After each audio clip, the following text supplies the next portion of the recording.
Welcome to our Higher Education Transparency and Accountability Roundtable. Today I'm joined by three world-class thought leaders on this topic. Congressman Burgess Owens is an innovative policymaker who's willing to challenge convention and advance the interests of students. Scott Pulsipher is a fearless higher education operator.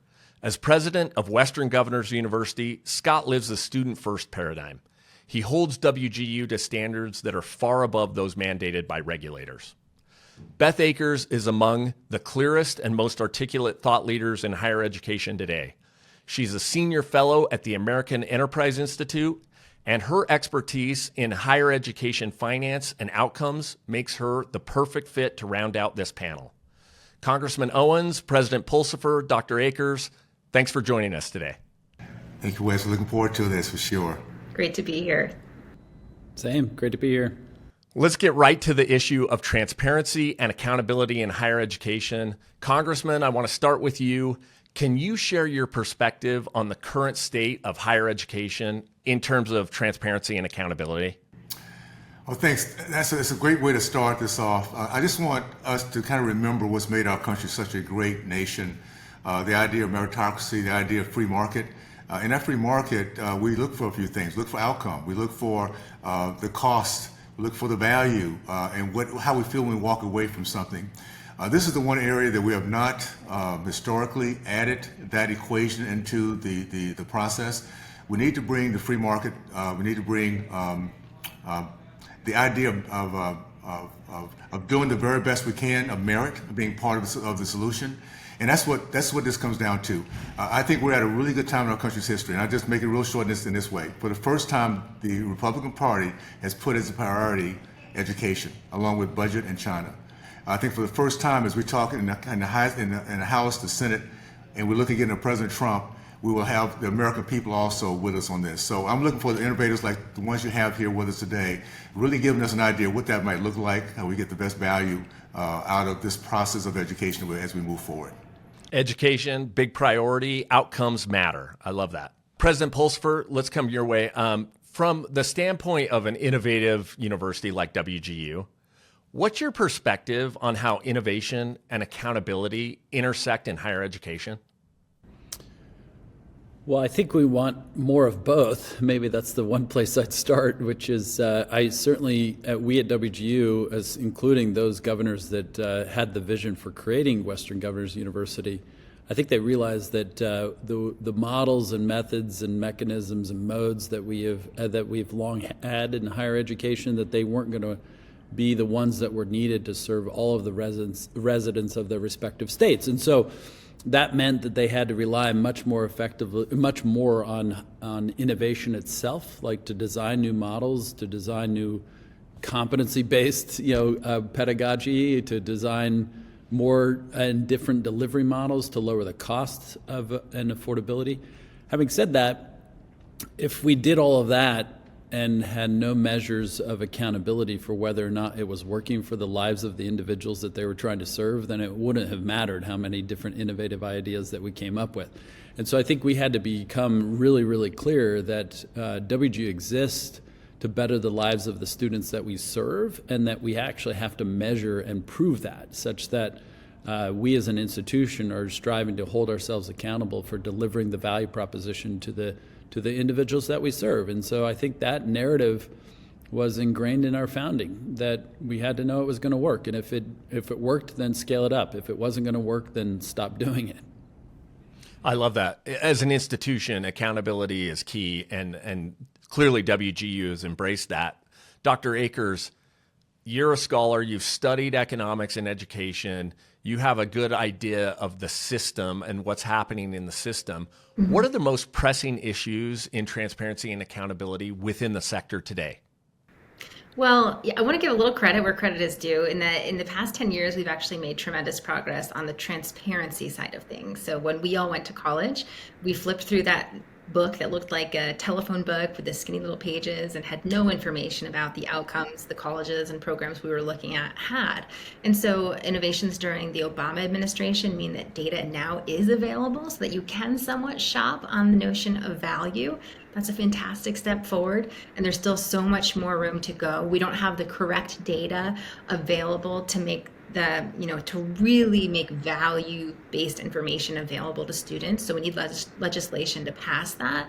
And then I think most pressing is on the accountability side. That is that now that this data exists, now that we have the conversation about value in higher education, how do we hold institutions to account? Now that they're getting all these taxpayer dollars, how do we prove that they're getting something from it? We've seen legislation from the House and from the Senate demanding that institution and programs of study are delivering earnings outcomes for their students that beat high school graduates, a pretty low bar, I think, for somebody who's gone to college.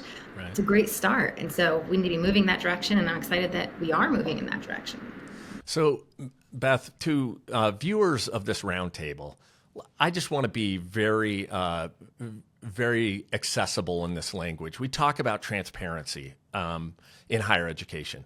What does transparency look like for an institution of higher ed? And what does transparency look like for students? You mentioned that we've made some good progress over the last decade on that. Yeah. Tell us a little bit about what it looks like for institutions and students. Right. Even to circle back to this idea of markets and the fact that we have a marketplace for higher education. We don't have a socialized system of higher ed, and that demands that consumers make smart decisions. So in the context of higher ed, what are they deciding on? They're deciding how much to spend and where to spend those dollars. So the critical information that we need to have, that we need to be transparent about, is the price that students are going to pay. That sounds like it should be an easy one, but there's still room for improvement there.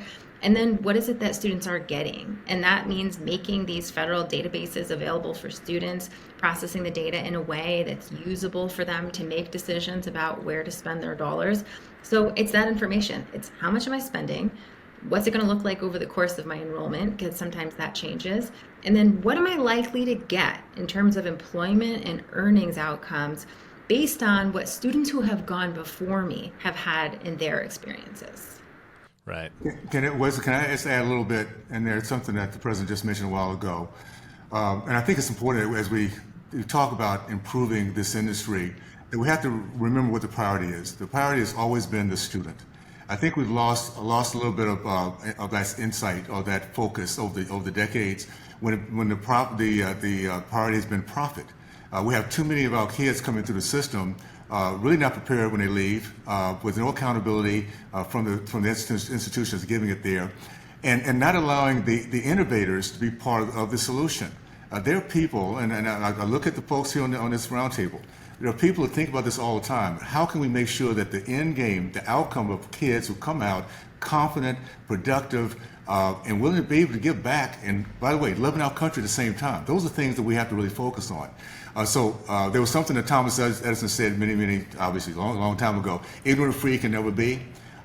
Education is at the core of our culture, our values, and our freedom. So we have to make sure that comes first. And I think for the first time, we have the American people ready to work with us, figure this out. So I'm excited about what's going to happen over the next couple of years as we tie this down and get our kids back prepared for this process.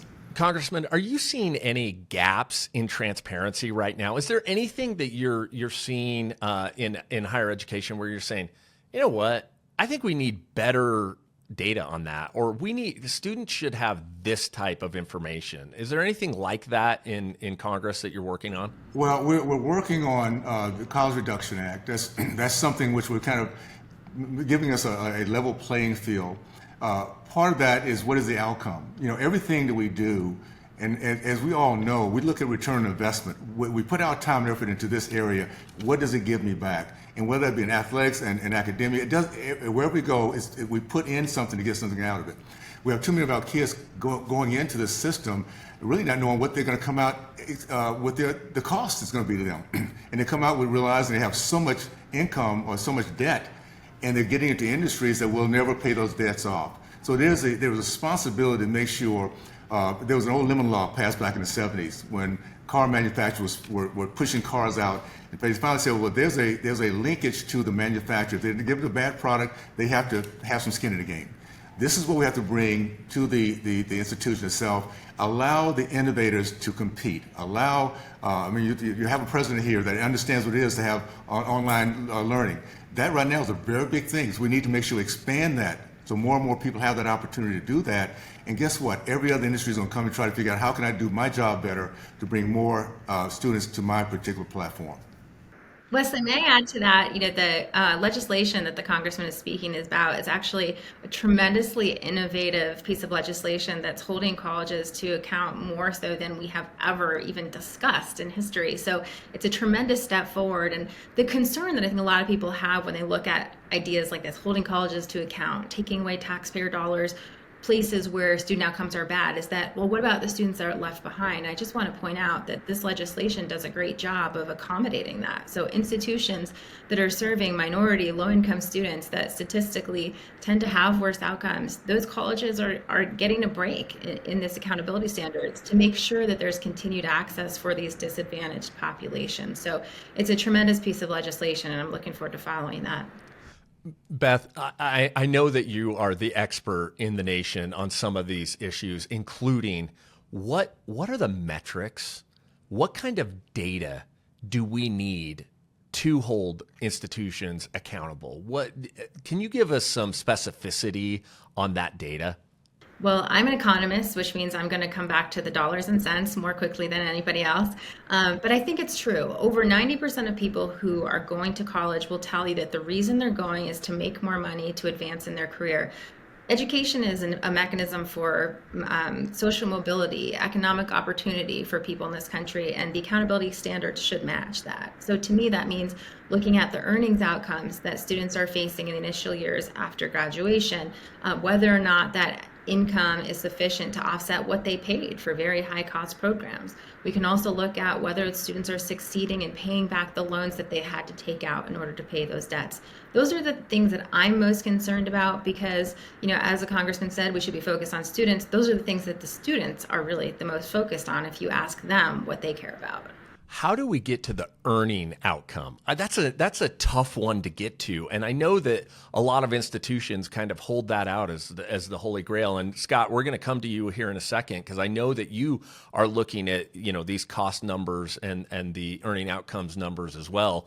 But Beth, is there any way that we can get that data more efficiently in the future? Yeah, so it's a tricky one to get unless you're the federal government and have jurisdiction over the IRS and the Department of Education. The IRS has all of our income records, for better or for worse, and Department of Education has all the information about where people went to college, what they studied. And so right now there's a legislative restriction on merging those data sets, which would really give us the holy grail of information about how people progress through every single program in the country. Lifting that, which is part of the legislation that we're seeing today in both the House and the Senate, would enable us to have really the perfect data to hold institutions accountable. Right. Scott, I've heard you say in the past that even an imperfect metric consistently tracked is meaningful. Tell us your thoughts on how higher education should be held accountable for student outcomes. What metrics should be used to measure performance? Well, I think from our standpoint, I'd even say that I would just maybe simplify even further what both the Congressman and Beth were saying, which is I think it is very much an economic value proposition that we're talking about in higher education. If it's truly going to be a pathway to help an individual and also our communities and society advance, then it actually has to work that way, meaning that of those who start, how many complete? That's the simplest metric. And that can't be at an aggregate institutional level, by the way. It should be at a program level because most of these institutions have 200 plus programs and it's not uniform in terms of completion rate. But that's the first thing is like, of those who start, how many complete and how long did it take them to complete? Second is of those who completed, how many actually got an economic outcome as a result of that? Meaning, was it relevant to the opportunity that they're pursuing? And third, was it worth it? That's where the cost side of that comes into bear. Now, I think the imperfect metric consistently tracked, the application of that at WGU has been about that return for graduates, which is at least we do our best to identify data that allows us to focus on the income gain 2 years after graduation relative to their income level at time of start. Okay. So that then when we can take that income gain and just straight multiply it by the number of years left to typical age of retirement of 65, it gives us a ballpark estimate of how much wealth or income they will have gained over the rest of their life as a result of having invested in their education. There's two key points in this, though, is that we're trying to be really narrow in our attribution window, 2 years after graduation, not 10, because so much other stuff happens after 2 years. So it's really close in the attribution window. And then we're also not factoring in inflation or everything else. We're just saying, hey, give us a simple value that we think can be attributable to the education. And we on our side certainly know the total cost it was to complete for every single individual. And all we do is divide that, that total amount, income gain by the cost to complete, and that gives you a multiple of return on your investment. And that's an imperfect measure. There's plenty of other ways to track whether economic mobility is advanced. Certainly Third Way has put forward one that I think is reasonable. The College Cost Reduction Act has a good one that I think is also being advanced. But all these measures are at least getting down to the core question of, did it actually deliver value for the individual who invested in it? And if you consistently track that, you know whether you're getting better. You know whether you're increasing the value. You know the standards to which you hold new programs that you're introducing, because at WGU, if our median return for the investment is 26 times, then do we know we're also introducing programs that are relevant and have economic outcomes such that every student, even in a new program, can have an expectation that they can have a 20+ return on the investment we're asking them to make.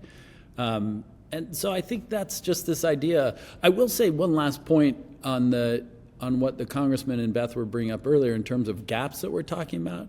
And I certainly know this Congressman in CCRA, or the College Cost Reduction Act, is that some of the gaps in legislation are that certain institutions are exempt because you're a public institution, or certain institutions that are place-based, you're exempt from certain accountability provisions, but if you're online predominantly, you have new standards of accountability.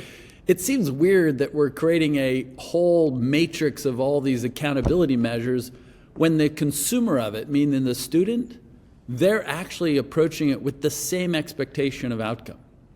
They're not sitting there going like, oh, I need this modality and I need to know whether I have this place-based or I need to know it's this public institution. They have one goal in mind, which is, if I pursue this educational program, is it going to be worth it? And am I going to be able to complete it? And I don't think any institution should be free from those standards for accountability. Can I add to that real quick, Wesley? And it's something that Beth said earlier that I think, I don't want everybody to miss this. She mentioned that it'll be so much easier to come out with the right advice, the right understanding what the metrics are if we can merge data. And yet we have a push against merging data.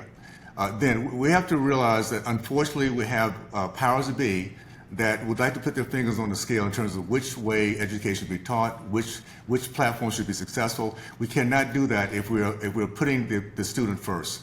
The students first, let he or she decide which direction, what the best, as long as we let them know what the cost would be and what the reward would be, we have to get there. And by the way, that being said, it doesn't matter what platform these institutions are on. If they're failing, they should be allowed to fail.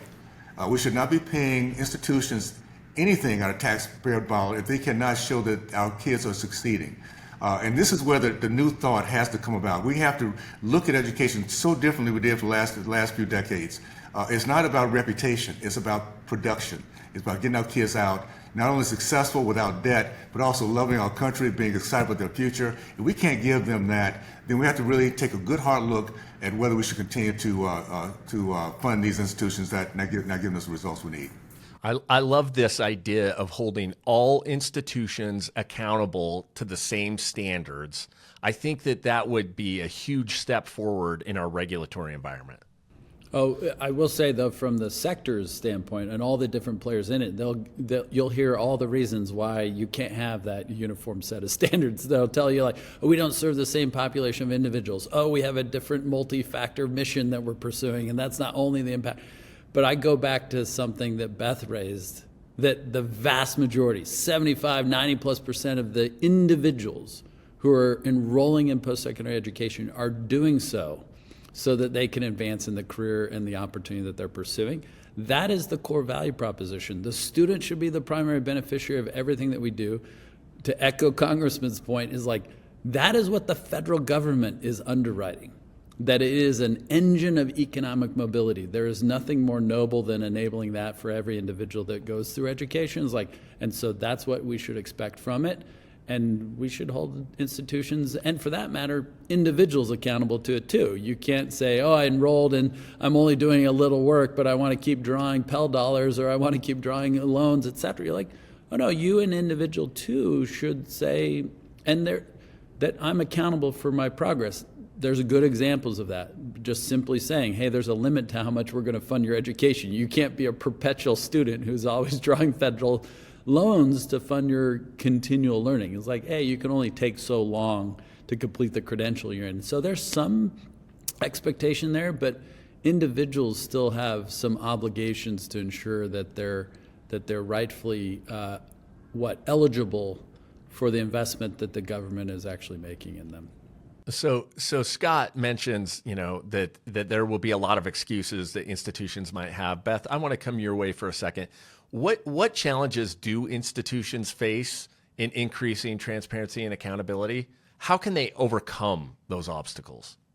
I'm not sure if I think the obstacles are for the institutions to overcome or for policy to overcome. So, if you look at what is the real concern, or what I believe is the real concern, regardless of what institutions are actually saying, is that, look, if you take away these dollars, or you start looking at these, whether or not we're producing ROI for our students, and you see we're doing a bad job, and then you take away our dollars, we're no longer going to be able to serve this population of students who may be a disadvantaged population.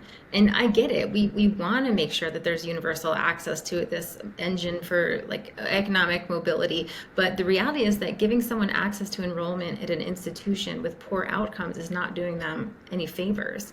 And so I think there, of course, is an issue with, systemically disadvantaged populations because of economic or racial reasons. And so there is a need for government intervention to address that, but it's not through giving a pass to institutions for doing a bad job. Maybe it's more scholarship programs, targeted aid dollars, expansion of the Pell Grant program for the lowest income Americans. So yes, there are challenges that come with maintaining access if we start pointing the spotlight on institutions and saying, what are you actually producing for us? But if they're doing a bad job, we can't give them a pass. We need to come up with other solutions for ensuring equal opportunity while at the same time holding institutions to a high standard.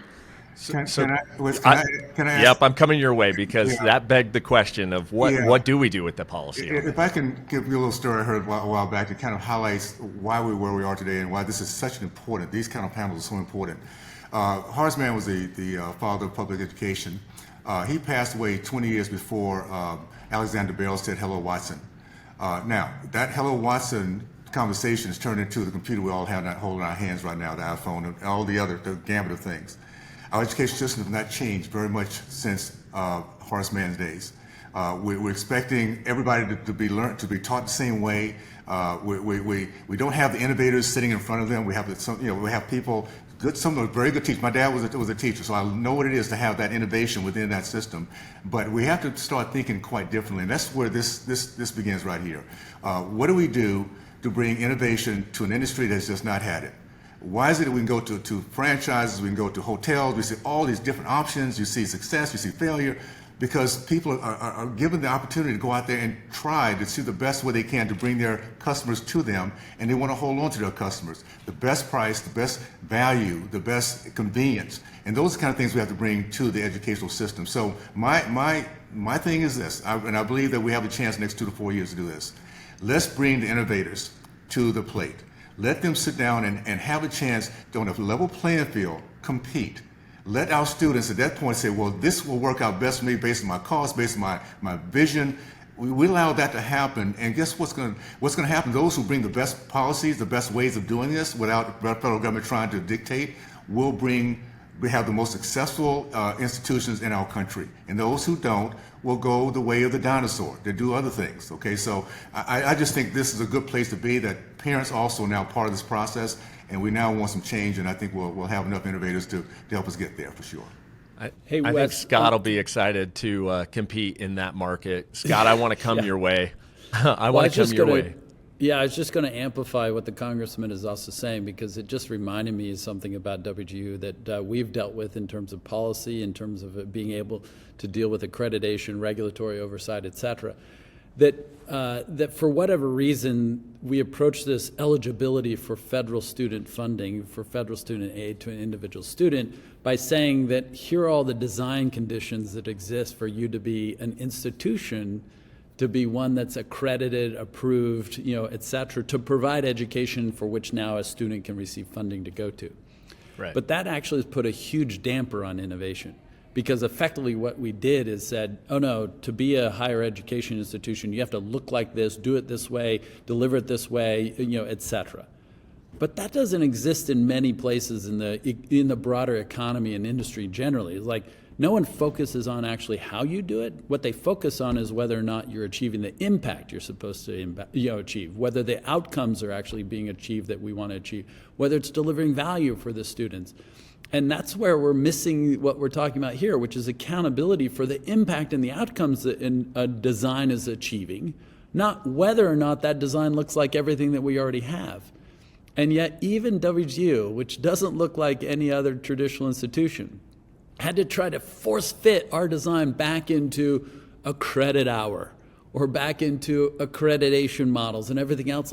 And that itself created a lot of dampening of the pace and change and design models that we want to pursue.